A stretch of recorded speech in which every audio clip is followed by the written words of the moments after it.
வணக்கம் நேயர்களே. இன்னைக்கு ஒரு முக்கியமான நாள். பிப்ரவரி 4 உலக புற்றுநோய் தினம். நம்ம கேலண்டர்ல இருக்கிற எத்தனையோ தேதிகளை நாம மறந்துடுவோம். ஆனா இந்த தேதி நம்ம உடம்புக்கும் ஆரோக்கியத்துக்கும் கொடுக்க வேண்டிய ஒரு சாஃப்ட்வேர் அப்டேட் மாதிரி ரொம்ப முக்கியம். இன்னைக்கு உலகத்துல மக்கள் உயிரிழக்கிறதுக்கு மாரடைப்புக்கு அடுத்தபடியா 2வது இடத்துல இந்த கொடிய புற்றுநோய் இருக்குன்னு மருத்துவர்கள் சொல்றாங்க. நகைச்சுவையாக லிஸ்ட்ல 2வது இடத்துல இருக்கிறது இதுக்கு ஒன்றும் பெருமை கிடையாது. வருஷத்துக்கு சுமார் 1 கோடி மக்கள் இதனால உயிரிழக்கிறாங்க. அதாவது உலகத்துல உயிரிழக்கிற ஒவ்வொரு 6 பேர்ல ஒருத்தர் புற்றுநோயால தான் இறக்குறாங்கன்னு உலக நலவாழ்வு நிறுவனம் ஒரு அதிர்ச்சியான தகவலை சொல்லுது. இதுக்கெல்லாம் மிக முக்கியமான காரணம் இத பத்தின சரியான விழிப்புணர்வு இல்லாதது தான். கடந்த 2022ல மட்டும் கிட்டத்தட்ட 2 கோடி பேர் இதனால பாதிக்கப்பட்டிருக்காங்க.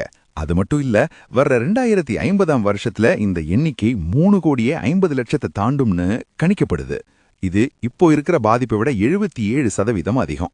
ஆண்களை பொறுத்தவரை 9ல் ஒருத்தர் என்ற விகிதத்திலையும் பெண்கள்ல 12ல் ஒருத்தர் என்ற விகிதத்திலையும் உயிரிழப்புகள் நடக்குது.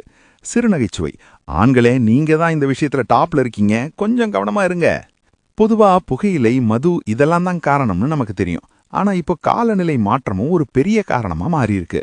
பூமியோட வெப்பம் 1.2 டிகிரி செல்சியஸ் அதிகரிச்சதானையும் ஓசோன் படலத்தில் இருக்கிற ஓட்ட வழியா வர்ற புற ஊதா கதிர்கள் நம்ம தோல் மேல படும்போதும் தோல் புற்றுநோய்கள் வர வாய்ப்பு இருக்குன்னு வல்லுநர்கள் எச்சரிக்கிறாங்க. நம்ம பூமியை நாம சூடாக்குனா பூமி நம்ம உடம்ப சூடாக்கிடும் போல. ஆனா பயப்பட வேண்டாம். 100க்கும் மேற்பட்ட புற்றுநோய் வழிகள் இருந்தாலும் அதுல பாதிக்கும் மேல வராம தடுக்கக்கூடியவை தான். ஆரம்ப கட்டத்திலேயே இதை கண்டுபிடிச்சா கண்டிப்பா குணப்படுத்த முடியும்.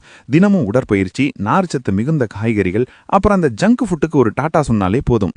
நகைச்சுவையாக, நம்ம மொபைல் பேட்டரி 10% வரும்போது பதற நாம உடம்பு கொடுக்கிற சிக்னலை கொஞ்சம் கவனிச்சா நல்லது தானே.